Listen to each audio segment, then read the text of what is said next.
O relator do PL da dosimetria, deputado Paulinho da Força, se reuniu nesta terça-feira com o presidente da Câmara, Hugo Motta, para avançar nas negociações sobre o texto que prevê a redução das penas de condenados pelos atos do dia 8 de janeiro de 2023. Segundo o relator, o projeto avançou bastante, mas ainda depende de um entendimento com o presidente do Senado, Davi Alcolumbre, para que a votação, então, possa ocorrer sem resistências entre os senadores. Paulinho disse que espera concluir os ajustes do texto até segunda-feira, com expectativa de votação em plenário na terça. Uma das principais alterações em discussão é não somar as penas dos crimes de abolição violenta do Estado Democrático de Direito e golpe de Estado, considerando apenas o delito mais grave. Essa mudança poderia, então, reduzir em até 11 anos as penas dos condenados. Enquanto o Congresso tenta costurar um acordo, aliados do ex-presidente Jair Bolsonaro realizaram um ato em Brasília ontem, terça-feira, em frente ao Congresso Nacional para pedir a anistia aos presos e condenados pelos atos de 8 de janeiro. Manifestantes levaram, então, faixas, como você vê aí, e ocuparam avenidas lá de Brasília, pedindo liberdade aos patriotas e voltaram, então, a criticar o Supremo Tribunal Federal. Os organizadores afirmam que novas mobilizações devem ser feitas nas próximas semanas, dependendo do andamento do PL da dosimetria no Congresso. Eu vou começar com você, Amanda, porque você esteve lá, né? E aí você pode falar também pelo evento, né?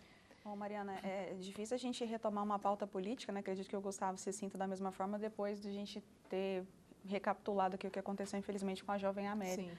Então, meus sentimentos, a família, né? Até fiquei um pouco emocionada aqui, me colocando no lugar talvez da mãe, de uma irmã, de alguém que perdeu de forma tão brutal, né? A família que não teve condição nem de velar uma criança de 14 anos, porque tudo nesse crime foi horrível. Essa pessoa num país sério, num país onde a justiça ela é real, ela é concreta, essa pessoa deveria, no mínimo, no melhor dos cenários, pegar uma prisão perpétua. E ainda a gente vê a família ali revivendo, né, ter que reassistir essa recapitulação mesmo do crime, de lembrar as cenas, a mãe ficar diante da pessoa que violentou a sua filha, que tirou a vida da sua filha de forma brutal, que machucou aquela criança da forma assim mais vil, mais perversa que um ser humano é capaz de fazer. Foi o que infelizmente aconteceu com essa jovem. E enquanto você falava, Mariana, eu concordo completamente com o que você colocou aqui, eu fiquei pensando, em qual medida o Estado também não é cúmplice disso? Porque se aquela jovem, como você colocou, se aquele monstro, se aquele lixo tivesse sido preso quando devia, se não tivesse tanto artifício do Estado para que essa pessoa tivesse saído, não sei nem se dá para chamar de pessoa, um verme desse, que é capaz de fazer uma atrocidade dessa com uma criança, se essa pessoa não tivesse sido levada para o regime fechado, tivesse sido presa devidamente nos primeiros momentos ali, e o Gustavo pode até falar melhor, temos vários índices, o índice é alto de pessoas com reincidência criminal que acabam cometendo crimes mais graves. Se essa pessoa tivesse sido colocada na cadeia, talvez essa jovem hoje estaria completando seus 16, 17 anos, a essa hora estaria se preparando para daqui a um tempo tirar sua carteira de trabalho, sua carteira de habilitação, entrar no mercado de trabalho, trazer orgulho para a família, mas infelizmente isso não aconteceu. E essa é a justiça, entre aspas, do Brasil. A gente torce para que, no mínimo, essa pessoa permaneça, esse lixo permaneça na cadeia. E que ele não se utilize de tantos recursos para sair da cadeia e, de repente, acabar ceifando outra vida de forma brutal. Essa questão do estupro, né, principalmente, que me chamou a atenção, agora a gente volta nessa questão da dosimetria, Gustavo, porque esse cara tinha muitas passagens pela polícia, muitas. E assim, vamos tirar todas as outras, só por ele já ter cometido um crime de estupro, né, não justifica esse cara tá solto, né? Mariana, eu não sou pai, mas eu sou padrasto de 2, né? E me emociona muito essa pauta porque só de eu imaginar, às vezes eu vou me deitar, eu imagino meus meninos quebrando um braço, eu já perco meu sono. Eu fico imaginando o que é a dor dessa mãe, o que é a dor desse pai, em ver essa situação da filha deles. E, de fato, é algo muito complicado que a gente precisa lidar de maneira mais séria em nosso país, né? A gente, é claro, tem que se respeitar direitos humanos, tem que dar garantias. Eu acho que todo ser humano ele é passível de redenção, mas alguns crimes pela lesão que eles provocam nas pessoas, principalmente esses crimes sexuais, de estupro contra menores, homicídios, a gente deveria repensar essas penas. Mas, infelizmente, a gente está vivendo um momento no Brasil em que a gente, ao invés da gente estar pensando em aumentar as penas, a gente está pensando em reduzir, né, Mariana? E a gente precisaria urgentemente repensar a nossa legislação. Nosso Código Penal é de 46. Houveram alterações de lá para cá, claro, inclusive para incluir os crimes que a gente vai falar na pauta política em específico, mas ele precisa urgentemente de uma alteração, inclusive rever a possibilidade de uma prisão perpétua, inclusive rever a possibilidade de progressão de regime em casos de estupros. Também, além da questão relacionada com a legislação, a gente precisa pensar as polícias. O Brasil, durante muito tempo, talvez por uma herança da ditadura, investiu num tipo de segurança pública que é a segurança pública ostensiva. Ou seja, você põe polícia na rua, bate e arrebenta, né? De alguns anos para cá, a gente tem investido em inteligência. Então, como é que isso resulta? O que a gente vai ver em resultados práticos? Por exemplo, o Estado de São Paulo. O Estado de São Paulo conseguiu reduzir mortalidade de policiais, que tinha uma taxa altíssima, mas a partir do investimento em inteligência você consegue fazer ações mais focadas, mais centradas. Rio de Janeiro, mesma coisa. Hoje o Rio de Janeiro, por exemplo, quando ela vai fazer uma operação no morro para combater alguma facção criminosa, ele não chega simplesmente e invade com um caveirão. Ele tem todo um planejamento, envolve outras polícias e você tem taxas muito elevadas de sucesso. Mesmo em casos de crimes como o estupro, por exemplo, a inteligência ainda é fundamental. Então, você ter uma polícia técnica capacitada, você ter um banco de DNA para poder identificar esses criminosos com rapidez, você ter câmeras também de vigilância, né? Desde que elas não sejam câmeras que sirvam para fazer identificação geral da população, algo meio Minority Report, mas é importante a gente ter esses aparatos de inteligência para poder atuar de forma mais consistente com o crime, para também estar par e passo uma legislação atualizada que não permita que essas pessoas, esses criminosos, incidentes perigosíssimos, voltem para as ruas. Né? É verdade. Exatamente. Vamos falar dessa questão desse projeto, né? E também agora também da manifestação que teve ontem, né? E pensando em injustiça, né?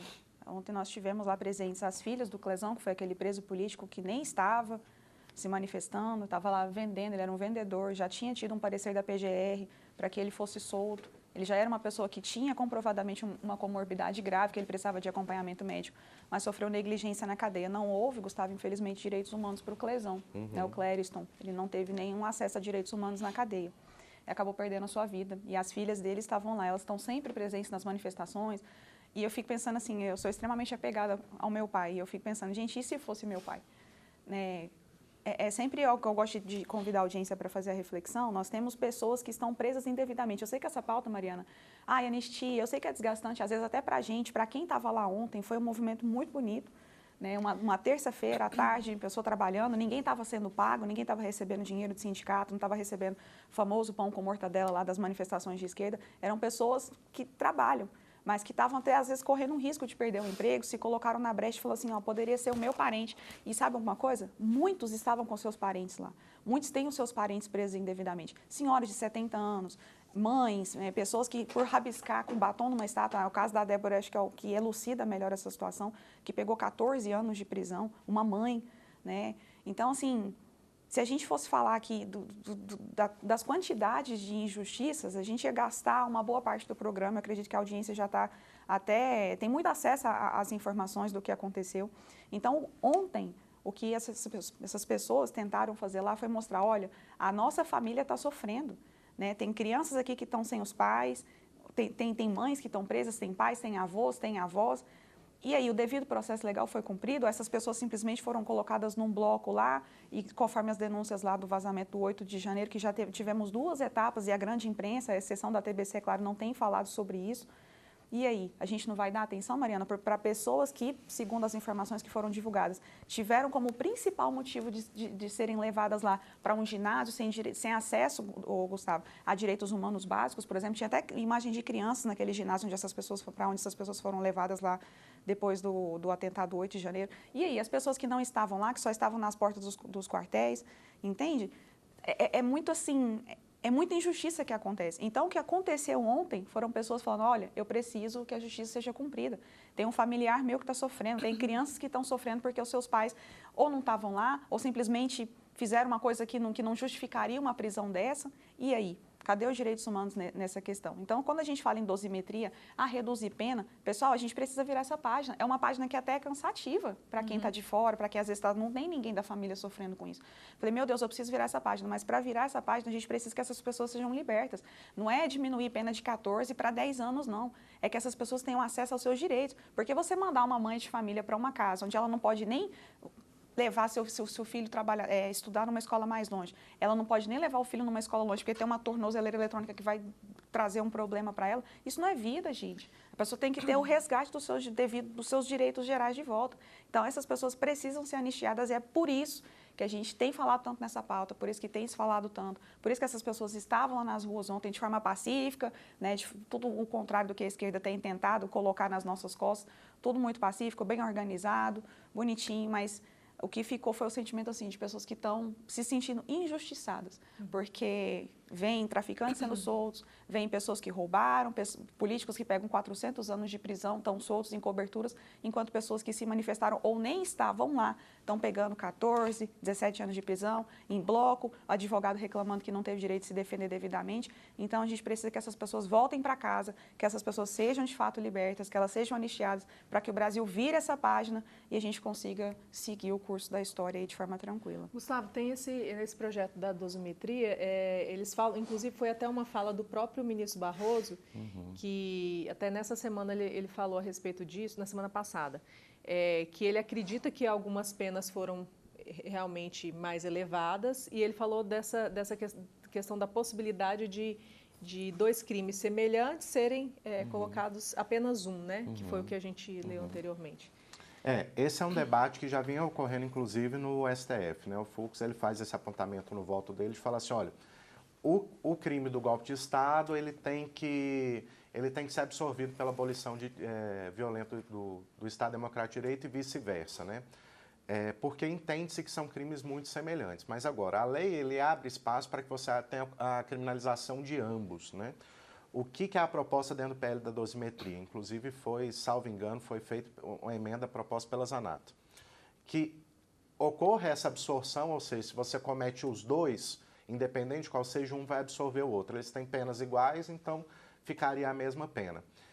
E essa redução, quer dizer, via alteração da legislação, seria o caminho mais viável, porque o Congresso ele não tem como fazer uma lei para forçar ou para falar, não, essas penas em específicos essas penas em específico aplicadas nesses processos em específicos têm que ser reduzidas em tanto. O caminho é esse. Agora, sim, especificamente em relação à fala da Amanda, eu acho muito bem fazejo que todos se unam em torno dessa pauta dos direitos humanos, né? Porque, veja, aqui no Brasil nós temos 300 mil pessoas que estão presas sem uma sentença penal transitada em julgado, né? Há anos, e eu falo isso com propriedade porque nas duas edições em que Goiânia contou com um centro de referência em direitos humanos financiado pelo governo federal, fui eu que fui o advogado e acompanhei vários casos de violação de direitos humanos aqui em Goiás. Então, veja, nós temos vários casos aqui, não é só aqui, mas no Brasil inteiro, de execuções de pessoas que estavam presas, foram presas de forma irregular, às vezes nem cometeram o crime, foram lá e foram executadas, inclusive com condenações judiciais. Nós temos casos, por exemplo, e são inúmeros, de pessoas que não têm seus direitos humanos básicos respeitados na cadeia. O ano passado, por exemplo, teve um relatório do CNJ aqui na cadeia pública de Goiás, aqui na casa de prisão provisória, mostrando uma série de violações de direitos humanos e, historicamente, qual tem sido o discurso da direita sobre isso? Que direitos humanos, inclusive Bolsonaro ostentou uma camiseta, escrito isso literalmente, que direitos humanos é esterco da bandidagem, né? Que direitos humanos é direito humano, que direitos humanos é para humanos direitos, sabe? Então, acho importante que a direita venha agora também integrar esse debate dos direitos humanos para perceber a importância disso, de garantir direitos mínimos para a população. Porque o Estado, ele é de fato Leviatã, viu, Amanda? Se a gente permitir que o Estado faça tudo o que ele quiser contra as pessoas, a gente vai viver sobre constante medo e ameaça. Então é importante que eles se unam. Agora, é importante também fazer certas distinções. Uma coisa é você pugnar para que a lei seja aplicada de forma correta, para que sejam respeitados direitos humanos, melhores condições nas cadeias, para que os processos tenham revisões mais rápidas e não ocorram situações como desse senhor, por exemplo, que veio a falecer sem que ele tivesse a oportunidade de ser revisado. Porque veja, Amanda, isso acontece frequentemente, a pessoa tem direito a ser libertada, mas por morosidade do judiciário, por questões burocráticas, ela fica lá mais 2 meses, 3 meses. E eu já vi situação, por exemplo, isso eu assisti, tá? Não foi ninguém que me contou, não. Assistindo um julgamento no TJ de um caso em que a pessoa ficou presa 6 meses indevidamente e pediu indenização do Estado. Os desembargadores riram e falaram, mas 6 meses é pouco tempo. Quer dizer, a pessoa perdeu 6 meses da vida dela. Então, veja, isso acontece, tá? Então, eu acho que isso é uma pauta digna. Agora, você querer não responsabilizar as pessoas pelos seus atos, aí já é uma outra história. E é por isso que a gente não pode pensar em anistia. Até a própria dosimetria, a gente tem que pensar bem como vai ser feito isso, porque a gente está gerando uma distorção, por exemplo, de um crime muito mais gravoso, que é o de golpe de Estado, ter uma punição menor, por exemplo, do que de furto. Tá? Então, a gente precisa estar muito atento a essas questões para que isso não volte a se repetir e, historicamente, todos os golpistas, todos aqueles que participaram de movimentos golpistas que não foram punidos no Brasil, voltaram a tentar novamente. Nós temos golpistas que são reincidentes, por exemplo. Castelo Branco tentou golpe de Estado 3 vezes. Né? Então, a gente precisa ter muita atenção em relação a isso, porque o que o Brasil precisa é de estabilidade democrática. É com estabilidade democrática que os negócios vão caminhar bem, é com estabilidade democrática que a gente vai conseguir prosperar e é com estabilidade democrática que a gente vai conseguir resolver os nossos problemas internos, inclusive políticos, inclusive relacionados a direitos humanos, inclusive relacionados às disputas sobre direita e esquerda, qual que é o melhor caminho do país. Então, é imprescindível que essas pessoas tenham uma punição. Agora, uma punição adequada, respeitando os direitos humanos e respeitando sempre a sua dignidade. E principalmente, Mariana, você me permite, o devido processo legal. É claro, devido processo legal. Você colocar todo mundo num bolo ali, julgar todo mundo de forma ali. Tem advogados que alegam, está? Várias pessoas já falaram sobre isso, Gustavo. Eu não lembro exatamente o nome da pessoa, mas eu posso até te passar depois. Um advogado que falou, olha, eu tinha um tempo, um prazo para enviar a defesa, não era defesa pessoal, era uma defesa virtual. Era o tempo de 15 minutos a duração da defesa e menos de 15 minutos depois a sentença já tinha sido dada. Ou seja, foi analisado esse caso? Não. Se isso aconteceu, inclusive, cabe reclamação à corregedoria, ao CNJ, porque e é o seguinte... tem várias, tem denúncia de tortura, tem denúncia de uma série de coisas. Existem prazos processuais garantidos em lei. Às vezes você pode ter um prazo de sustentação oral, por exemplo, depois da instrução, você faz uma sustentação oral e aí você vai ter um prazozinho de 15 minutos, meia hora no máximo para fazer esses memoriais orais, ou seja, você faz ali na audiência mesmo e o juiz imediatamente expede a sentença. Isso é comum e acontece. Agora, se o prazo para apresentar a defesa prévia foi um prazo tão exíguo ou se não houve prazo para a produção de provas, aí é um caso, inclusive, de levar no CNJ e ter a devida responsabilização. E o CNJ tem responsabilizado casos assim em que não há observância da lei processual. Pois é, e também tem aquele negócio de foram grupos, né? Acaba que você não individualiza o que cada um fez e aí acaba cometendo injustiça.